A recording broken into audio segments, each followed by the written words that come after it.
બનાસકાંઠાના દાંતા તાલુકાના પાડલિયામાં પોલીસ અને વન વિભાગના કર્મચારીઓ પર હુમલાના પ્રકરણમાં તપાસનો ધમધમાટ શરૂ થયો છે. પોલીસનો કાફલો પાડલિયા ગામ પહોંચ્યો. 300થી વધુ પોલીસ જવાનો અને 50થી વધુ પોલીસ વાન સાથે જિલ્લા પોલીસ ખડકી દેવાઈ.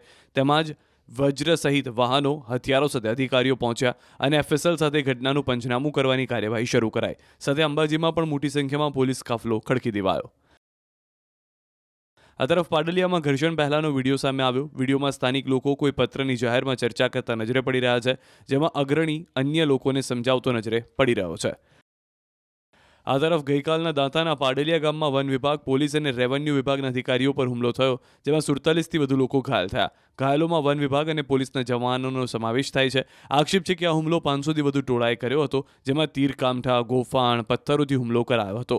પોલીસના વાહનોને આગચંપી કરાઈ હતી. આ બનાવમાં દાંતા, અંબાજી પીઆઈ ગંભીર રીતે ઘાયલ થયા હતા.